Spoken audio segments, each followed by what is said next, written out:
The Kansas City Chiefs are the #1 team in the NFL. Maybe. Actually, probably not. They have the defensive personnel for it. They have, in my opinion, the future GOAT. They have one of, if not the best coaching staff in the league, and they have by far the best championship pedigree in the NFL currently. They should be, at the very least, the AFC favorites. So why am I having second thoughts? Why am I questioning our front office? Why did I have no doubts that with 1:45 to go in the Eagles-Chiefs game, with the most talented QB I've ever seen throws an absolute rope, why was I 100% hand to God certain, no Patrick, that the Chiefs were going to lose that game? It's one reason, really. Because he can't catch it for them.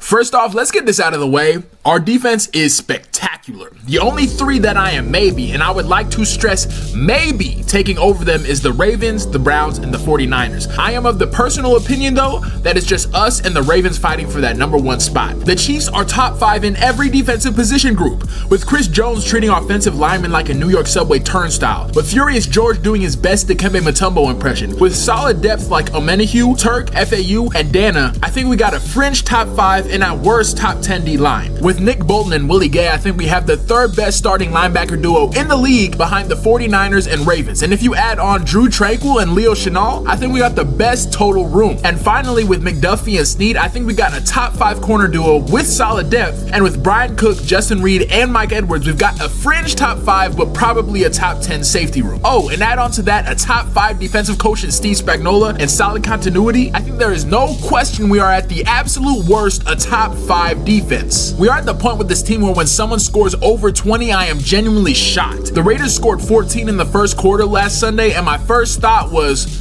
okay, so we're not letting them score for the rest of the game, right? I was wrong, though. They did get another field goal. You see my point, though. The Chiefs have capitalized on the Tyreek Hill trade immaculately by creating easily the best defense of the Mahomes era that is still hella young, I would like to add. And it is very good our defense is excellent, because if they were just good, if they were just passable like years past, if they were the 10th best defense in the league, and I am not exaggerating, Marvin Harrison Jr. may be on our roster next year. That is not hyperbole. The Chiefs offense has been scoop your eyeballs out with a rusty knife types of putrid. And I understand we are not the worst or even a bad offense by the numbers, but man, are we frustrating to watch. You gotta remember, I am a Kansas City resident. I have been a Chiefs fan for the Matt Castle era, the entirety of the Alex Smith years, and every second of the Patrick Mahomes dynasty. Over the past half decade, if our team scored just 28 points, I am Googling Patrick Mahomes injury report following the game, because that is the only way I can rationalize us not breaking the 30-point per game mark. Now we score 25, and I sigh with relief. The worst part is, it's not like we are completely inept on offense. There are whole drives, whole quarters, sometimes whole halves where the Chiefs offense looks just as good as it was in years past. But then we fumble the bag, figuratively and literally, and we all know the reason why. It isn't our O-line. We have a top 3 interior line with Trey Smith, Joe Tooney, and the second best center in the league, Creed Humphrey. And despite Jawan Taylor seemingly having slept with the wife or husband of every single NFL ref, we have a solid tackle duo and a unit who as a whole has given up the 32nd most sacks this year. There are only 32 teams. It isn't our running backs. We got one of the best receiving backs in the league and someone who literally runs to spite the earth every time he touches the ball. It isn't our QB, who, even though he has not played his best in my opinion, is still currently playing like a top 5 passer. It isn't our Hall of Fame all-time great tight end. It is, as I'm sure you've all already deduced, our wide receivers. Hey guys, can you do me a favor and donate your hands to Children's Mercy double arm amputees? Because you clearly aren't using them. The Chiefs wide receivers catch like they're in a cartoon. Head asses. If we had Nelson Aguilar, he'd have the surest hands on our roster. Every single one of them couldn't catch bird flu in a zoo, let alone a perfectly thrown, pillowy touchdown pass from the most talented QB we've ever seen to shut this dumbass up for another week. It is scary the amount of absolute certainty I had when seeing this ball in the air that whoever it was going to drop that shit like he was Snoop D-O-double-G. I literally threw up my hands in frustration as I saw Patrick loading up to throw. And he could not have delivered a more perfect ball if he stopped time, walked over to MVS and gently placed the ball in his hands like a child. Fuck you, Patrick, talking about you need to throw it shorter. Yeah, you do. You need to throw it 5 yards or less from the line of scrimmage, because when the ball is in the air for over 0.7 seconds, our receivers gain the ball tracking ability of prime Stevie Wonder. And then when our receivers do, by the grace of God, catch the ball, they're like, oh, I didn't drop the ball before I caught it. I'll just drop it now. I mean, Jesus Christ.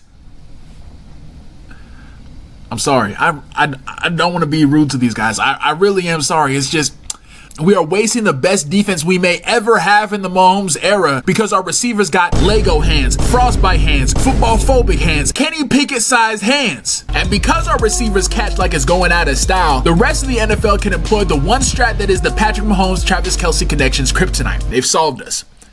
Just devote your entire defense, offense, special teams, coaching staff, medical staff, concession stand attendants, and homeless population to guarding Kelce at all times. On top of that, he's getting out late because he's got a chip for our tackles, who the rest seem to have some vendetta against. Oh, and also, quick side tangent, whatever Matt Nagy is doing, he needs to stop. I see him talking into his headset sometimes when the cameras are on him during the games, and I do not care if he is reciting prayers to Patrick over comms. He needs to stop it.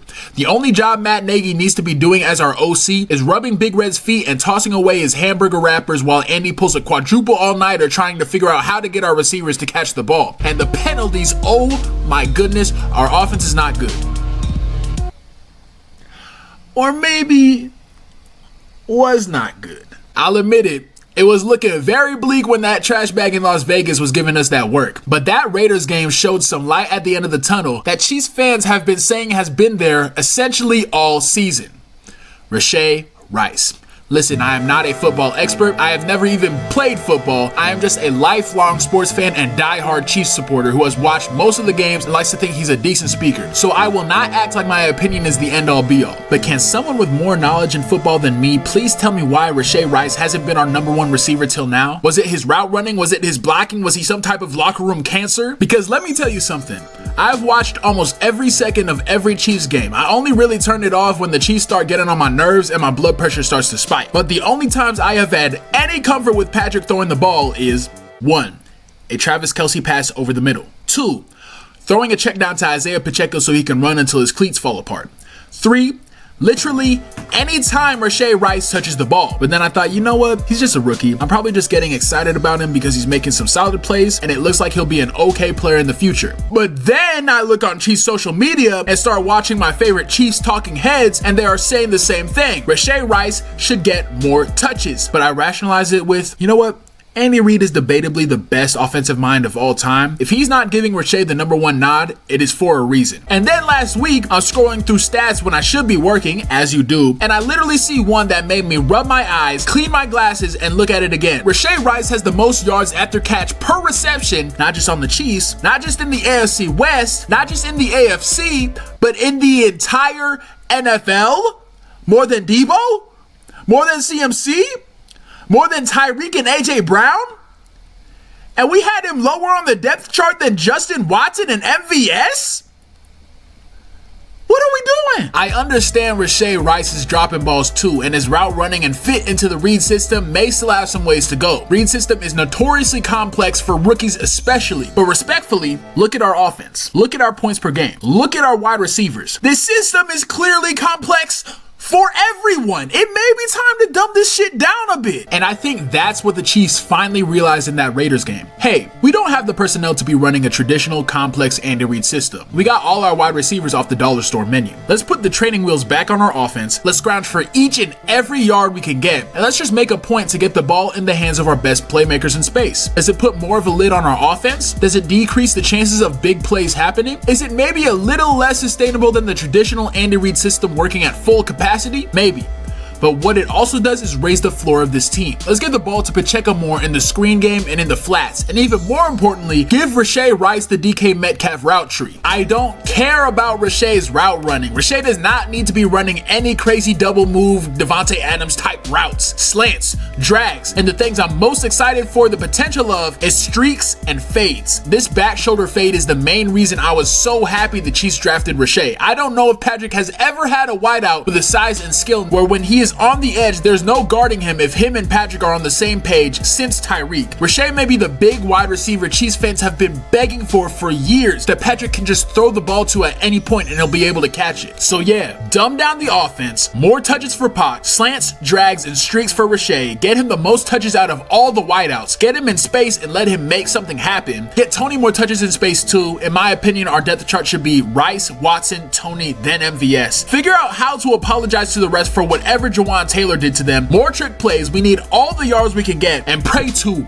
God that this fumbling is just unluckiness and not an issue with the team. Essentially just pray that the Raiders game is the new norm and not the exception. If we do all that though in these next 2 games and beat the Packers and more importantly the Bills with a solid offense and a monstrous defense, then I'm gonna be back on my ignorant Chiefs are the new Patriots-ish. If we fall back into the habits we've had those first 10 games though, I think playoff collapse may be imminent. The Chiefs have shown probably the most adaptability in the NFL though. To go from the nuclear arms race Legion of Zoom offense we had at the beginning of the Mahomes era to last year's more short and intermediate methodical zone busting offense and win a ring with both styles, I think if any team has the ability to make this mid-season offensive shift, it would be my Kansas City Chiefs.